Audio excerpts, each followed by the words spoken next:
श्री दुर्गाये नमः। अथ श्री दुर्गा सप्तशती। आज हम श्री दुर्गा सप्तशती के चौथे अध्याय का पाठ करेंगे, जिसमें सभी देवता माँ दुर्गा की स्तुति कर रहे हैं। तो पढ़ते हैं। सिद्धि की इच्छा रखने वाले पुरुष जिनकी सेवा करते हैं तथा देवता जिन्हें सब ओर से घेरे रहते हैं, उन जया नाम वाली दुर्गा देवी का ध्यान करें। उनके श्री अंगों की आभा काले मेघ के समान श्याम है। वे अपने कटाक्षों से शत्रु समूह को भय प्रदान करती हैं। उनके मस्तक पर आबद्ध चंद्रमा की रेखा शोभा पाती है। वे अपने हाथों में शंख, चक्र, कृपाण और त्रिशूल धारण करती हैं। उनके 3 नेत्र हैं। वे सिंह के कंधे पर चढ़ी हुई हैं और अपने तेज से तीनों लोगों को परिपूर्ण कर रही हैं। ऋषि कहते हैं, अत्यंत पराक्रमी दुरात्मा महिषासुर तथा उसकी दैत्य सेना की देवी के हाथ से मारे जाने पर इंद्र आदि सभी देवता प्रणाम करने के लिए गर्दन झुकाकर तथा कंधे झुकाकर उन भगवती दुर्गा का उत्तम वचनों द्वारा स्तवन करने लगे। उस समय उनके सुंदर अंगों में अत्यंत हर्ष के कारण रोमांच आया था। देवता बोले, संपूर्ण देवताओं की शक्ति का समुदाय ही जिनका स्वरूप है तथा जिन देवी ने अपनी शक्ति से संपूर्ण जगत को व्याप्त कर रखा है, समस्त देवताओं और महर्षियों की पूजनीय उन जगदम्बा को हम भक्तिपूर्वक नमस्कार करते हैं। वे हम लोगों का कल्याण करें। जिनके अनुपम प्रभाव और बल का वर्णन करने में भगवान शेषनाग, ब्रह्मा जी तथा महादेव जी भी समर्थ नहीं है, वे भगवती चंडिका का संपूर्ण जगत का पालन एवं अशुभ भय का नाश करने का विचार करें। जो पुण्यात्माओं के घरों में स्वयं ही लक्ष्मी रूप से, पापियों के यहाँ दरिद्रता के रूप में, शुद्ध अंतःकरण वाले पुरुषों के हृदय में बुद्धि रूप से, सत्पुरुषों में श्रद्धा रूप से तथा कुलीन मनुष्यों में लज्जा रूप से निवास करती हैं, उन आप भगवती दुर्गा को हम नमस्कार करते हैं। देवी, आप संपूर्ण विश्व का पालन कीजिए। देवी, आपके इस अचिंत्य रूप का, असुरों का नाश करने वाले भारी पराक्रम का तथा समस्त देवताओं और दैत्यों के समक्ष युद्ध में प्रकट किए हुए आपके अद्भुत चरित्रों का हम किस प्रकार वर्णन करें। आप संपूर्ण जगत की उत्पत्ति के कारण हैं। आप में सत्वगुण, रजोगुण और तमोगुण, ये तीनों गुण मौजूद हैं, तो भी दोषों के साथ आपका संसर्ग नहीं जान पड़ता। भगवान विष्णु और महादेव जी आदि देवता भी आपका पार नहीं पाते। आप ही सबका आश्रय हैं। यह समस्त जगत आपका अंशभूत है, क्योंकि आप सबकी आदिभूत अव्याकृता पराप्रकृति हैं। देवी, संपूर्ण यज्ञों में जिनके उच्चारण से सब देवता तृप्त लाभ करते हैं, वह स्वाहा आप ही हैं। इसके अतिरिक्त आप पितरों की भी तृप्ति का कारण है, अतः सब लोग आपको स्वधा भी कहते हैं। देवी, जो मोक्ष की प्राप्ति का साधन है, अचिंत्य महावृत स्वरूपा है, समस्त दोषों से रहित, जितेंद्रिय, तत्व को ही सार वस्तु मानने वाले तथा मोक्ष की अभिलाषा रखने वाले मुनिजन जिनका अभ्यास करते हैं, वह भगवती पराविद्या आप ही हैं। आप शब्द स्वरूप हैं। अत्यंत निर्मल ऋग्वेद, यजुर्वेद तथा उद्गीत के मनोहर पदों के पाठ से युक्त सामवेद का भी आधार आप ही हैं। आप देयत्रयी अर्थात तीनों वेद और भगवती 6 ऐश्वर्यों से युक्त हैं। इस विश्व की उत्पत्ति एवं पालन के लिए आप ही वार्ता अर्थात खेती एवं आजीविका के रूप में प्रकट हुई हैं। आप संपूर्ण जगत की घोर पीड़ा का नाश करने वाली हैं। देवी, जिससे समस्त शास्त्रों के सार का ज्ञान होता है, वह मेधा शक्ति आप ही हैं। दुर्गम भाव सागर से पार उतारने वाली नौका रूप दुर्गा देवी भी आप ही हैं। आपकी कहीं भी आसक्ति नहीं है। कैटक के शत्रु भगवान विष्णु के वक्षस्थल में एकमात्र निवास करने वाली भगवती लक्ष्मी तथा भगवान चंद्रशेखर द्वारा सम्मानित गौरी देवी भी आप ही हैं। आपका मुख मंद मुस्कान से सुशोभित, निर्मल, पूर्ण चंद्रमा के बिंब का अनुकरण करने वाला और उत्तम सुवर्ण की मनोहर कांति से कमनीय है। तो भी उसे देखकर महिषासुर को क्रोध हुआ और सहसा उसने उन पर प्रहार कर दिया। यह बड़े आश्चर्य की बात है।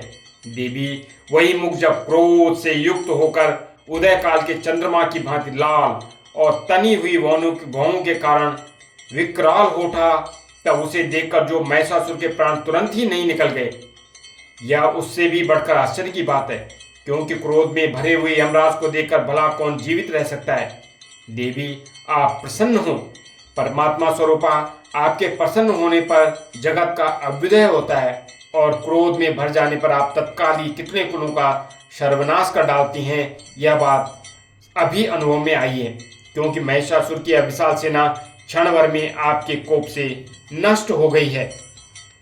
सदा अभ्युदय प्रदान करने वाली आप जिन पर प्रसन्न रहती हैं वे ही देश में सम्मानित हैं। उन्हीं को धन और यश की प्राप्ति होती है, उन्हीं का धर्म कभी शिथिल नहीं होता है तथा वही अपने हृष्ट पुष्ट स्त्री पुत्र और वृत्तियों के साथ धन्य माने जाते हैं। देवी, आपकी ही कृपा से पुण्यात्मा पुरुष प्रतिदिन अत्यंत श्रद्धापूर्वक सदा सब प्रकार के धर्मानुकूल कर्म करता है और उसके प्रभाव से स्वर्गलोक में जाता है।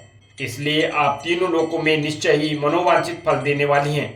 माँ दुर्गे, आप स्मरण करने पर सब प्राणियों का भय हर लेती हैं और स्वस्थ पुरुषों द्वारा चिंतन करने पर उन्हें परम कल्याणमयी बुद्धि प्रदान करती हैं।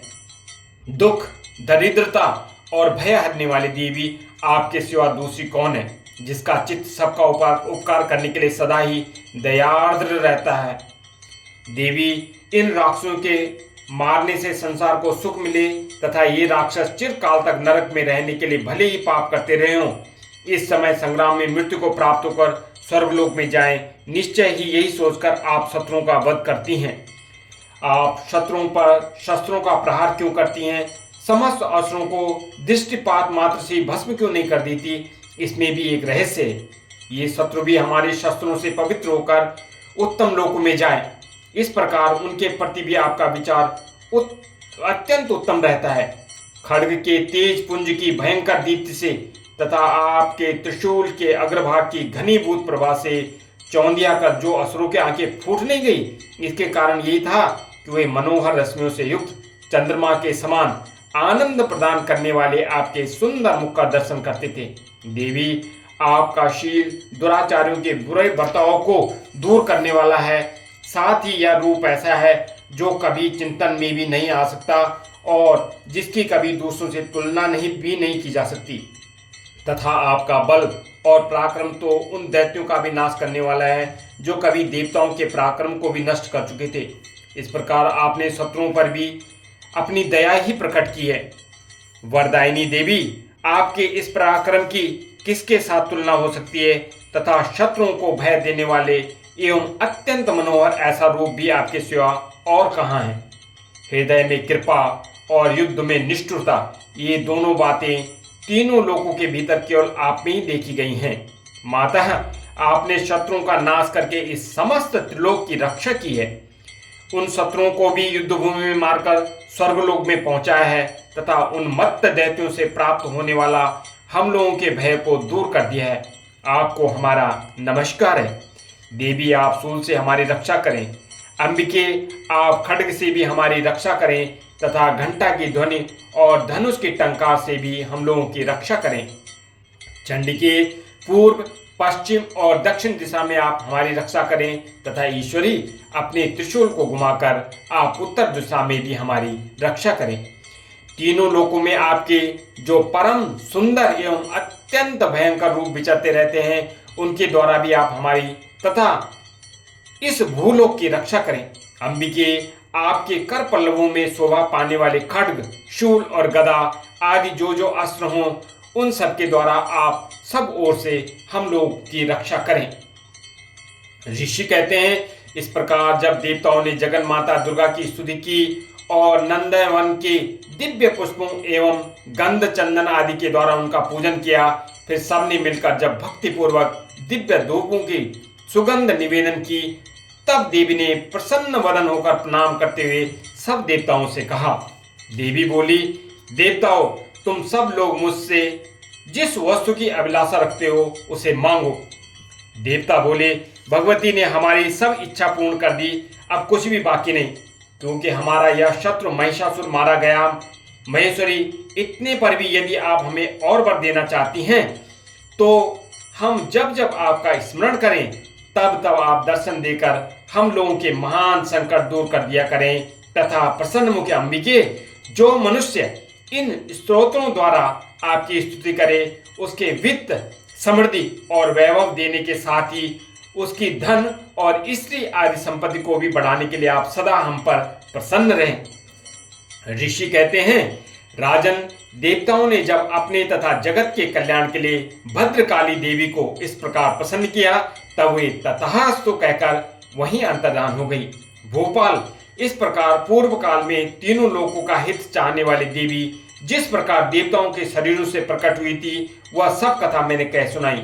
अब पुनः देवताओं का उपकार करने वाली वे देवी दुष्ट दैत्यों तथा शुंभ निशुंभ का वध करने एवं सब लोगों की रक्षा करने के लिए गौरी देवी के शरीर से जिस प्रकार प्रकट हुई थी वह सब प्रसंग मेरे मुंह से सुनो, मैं उसका तुमसे यथावत वर्णन करता हूँ। इस प्रकार श्री मार्कंडेय पुराण में सावर्णिक मनवंतर की कथा के अंतर्गत देवी महात्म्य में शुक्रादि स्तुति नामक चौथा अध्याय पूरा हुआ। जयंती मंगला काली भद्रकाली कपालिनी दुर्गा क्षमा शिवा धात्री स्वाहा स्वधा नमस्ते। जय त्वं देवी चामुंडे जय भूतार्तिहारिणी जय सर्वगते देवी कालरात्रि नमोस्तुते। माँ दुर्गा देवी की जय। जय माँ भगवती देवी, हम सभी की रक्षा करना, हमारे ऊपर अपना वरद हस्त बनाए रखना। जय माता दी, जय माता दी, जय माता दी।